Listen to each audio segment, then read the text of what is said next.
If you're considering buying a home in Germany, maybe watch this video first before you get blindsided by some of the differences between buying a home in Germany versus in the US, like we did.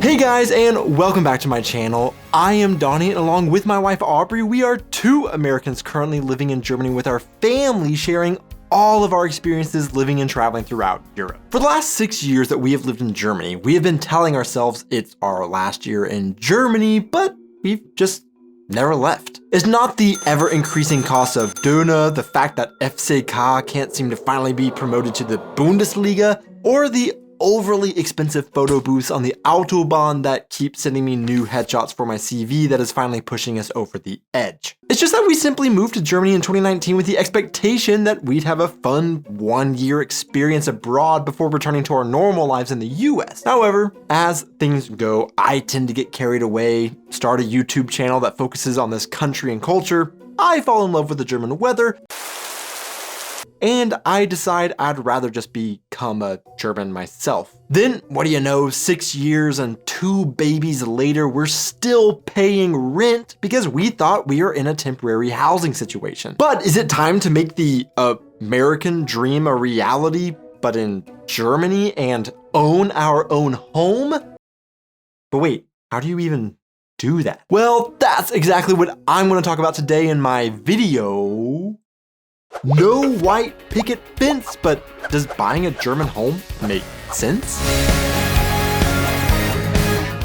I like to often mention in my videos that I am originally from a southern state in the US called Oklahoma and now live in the southwestern German state of Rhineland-Pfalz, and that therefore some of the things that I talk about are more specific to these two places, and you might have different experiences where you live. So let me know all of your thoughts and experiences in the comments below. But today I also am adding a little twist to my video because a little secret is we also almost actually bought a house and moved to Ireland at one time. So we do have some experiences with the house buying process there as well. So to add a little Irish flair to this video, I will be adding that experience to compare to as well. So if you are in the market for a house in the US, Germany, or Ireland, you somehow stumbled into the perfect video for you.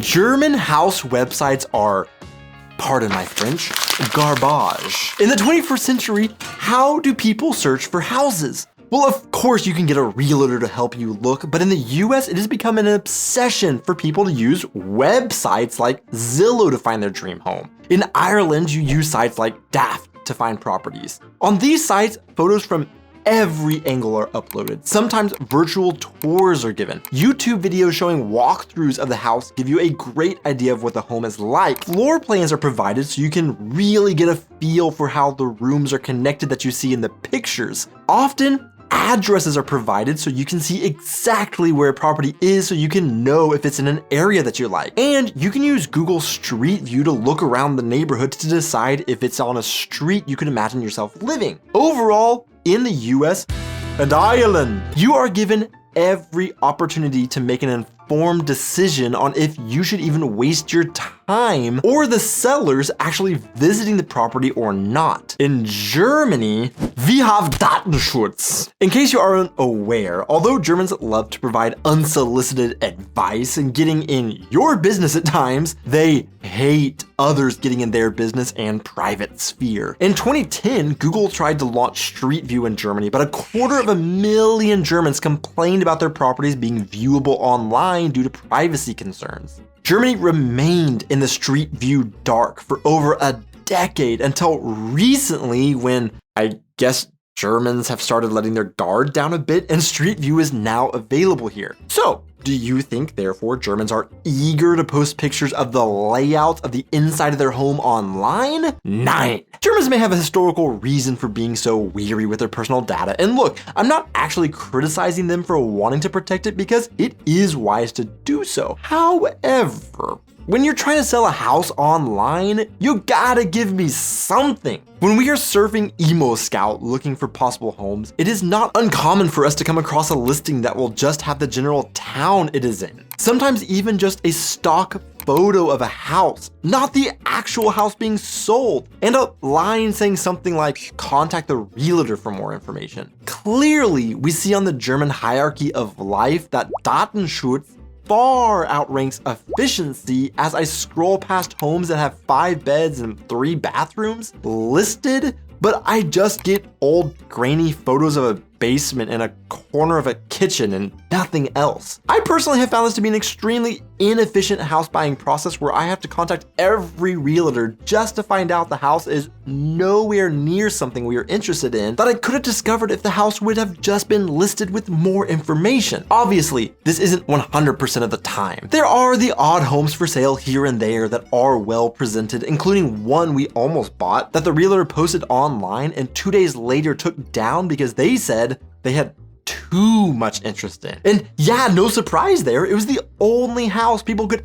actually see was worth checking out or not.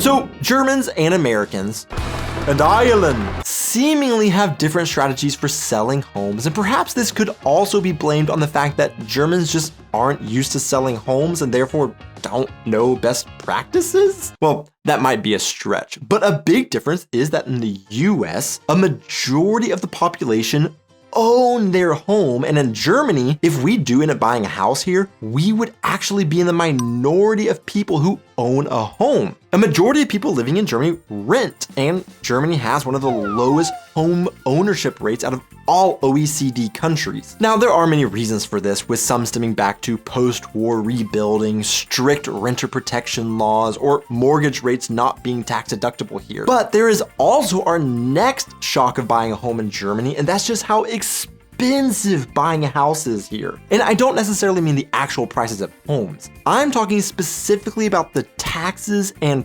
fees that you must pay on top of the purchase price that has caused us to pause and ask ourselves if we even want to go down this path. In Oklahoma, the seller of a home customarily pays the transfer tax for the property, but this can be negotiated and the buyer can pay it if that is the negotiated deal. If they do pay it, it is only around 0.15% of the sales price of the property anyways. In Ireland, the transfer tax, called the stamp tax, is paid by the buyer just as it is in Germany, but it's generally 1% of the sales price of the home, unlike in Germany where it varies from state to state. But where we are in Rheinland-Pfalz, it is a whopping 5%. In the US, if a real estate agent is used, the fees are generally paid for by the seller and could amount to 5.53% of the purchase price. In Oklahoma, this means the seller traditionally pays their agent fees for selling the house and the buyer's agent commission if they used one. Who pays this can also be negotiated. In Ireland, the seller also pays the agent fees who sold the house, and it would only be about 1 to 2.5%. However, in Germany, we've had the interesting experience that when we want to actually just simply see a house, we have to sign an agreement up front saying that if we decide to buy the home, we agree to pay half the Makler fees or real estate agent fees who the seller chose. This has generally meant we as the buyer would pay 3.57% of the purchase price of the home, and the seller would also pay 3.57%. You can sell these homes privately in all these places, and you can technically avoid these agent fees for sure. Now, there is one thing that American home buyers pay for that, from what I've experienced in Germany, isn't common to pay for here, and that is home inspections. Before purchasing a home, Americans will have a professional home inspector come out, do a deep and thorough inspection of the home to ensure everything looks good and they aren't buying a money pit.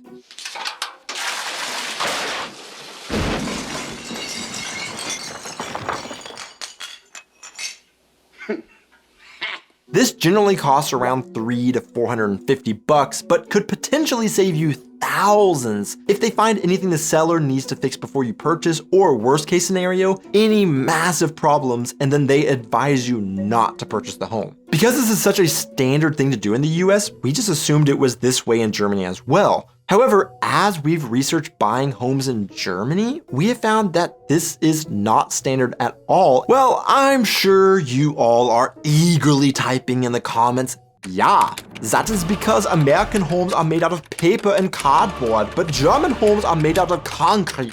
There is no need to make sure our homes won't blow away in the first storm after moving in. Now, it's time for me to come clean and say the whole reason I included our Irish home buying experience in this video is actually for this one point, because in Ireland, it is also standard to have a home inspection for around €400 to €500 before purchase. And what are Irish homes made out of? Guinness.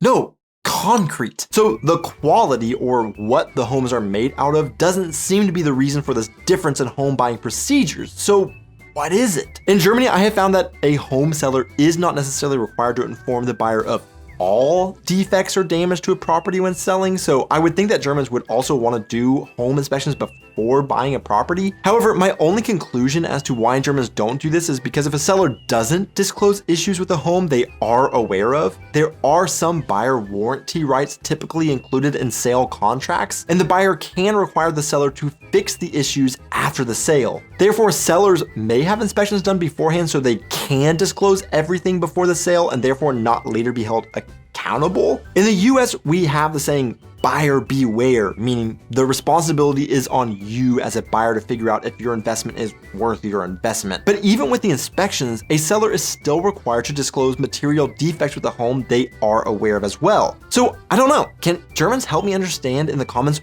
why this isn't standard practice in Germany perhaps? So finally, once we add up all the total fees and taxes for the buyer in each place, we see that in Oklahoma, you generally expect closing costs for buying a property to be around 1.5%, or some sources say it could be 2 to 5% of the purchase price of the home based on how fees were negotiated and who pays for what. In Ireland, we were also quoted spending around 1.5% of the purchase price in the home. However, in Germany, you could be looking at an additional 9.5% to 12% of the purchase price in taxes and fees. If you're looking at buying a €450,000 home in our area, you could be looking at paying an additional 40 to 50 grand just to buy the home. In the US and Ireland, we would expect only about $6,000 to $7,000 on top of the purchase price. This really discourages a lot of people, potentially like us, in Germany from buying a home because although they may not move as frequently as Americans statistically, this puts a huge burden on buying a home and you are essentially stuck from moving and trying to buy a new home somewhere if something changes in your life situation because you'll lose that money and have to pay it again on the next property you buy in Germany.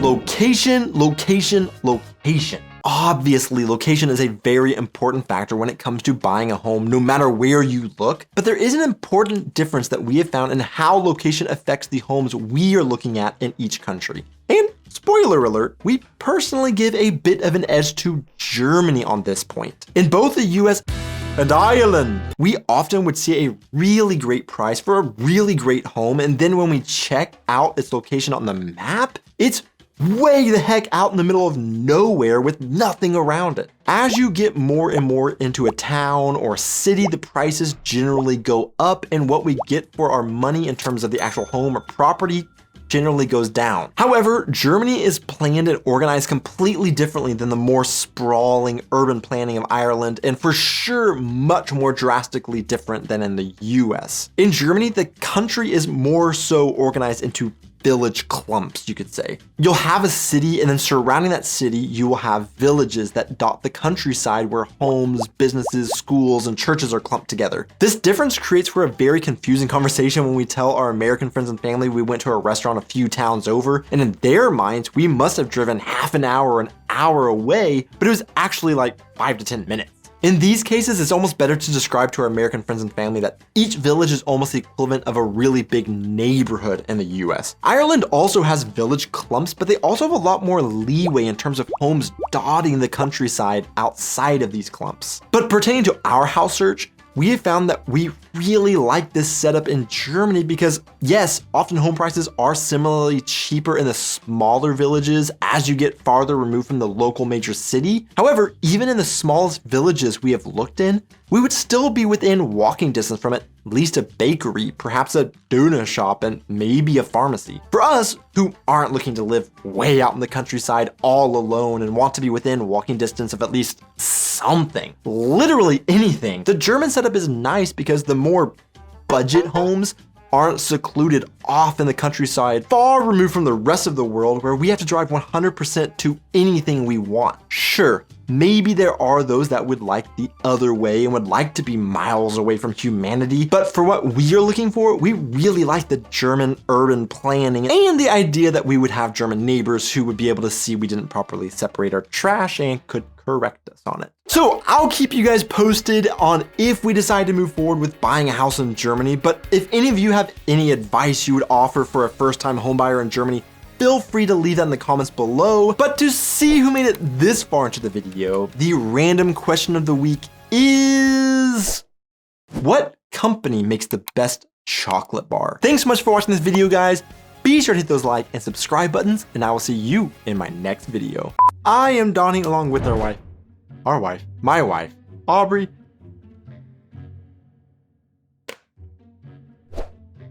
And Ireland. And Ireland. And Ireland. And Ireland. And Ireland.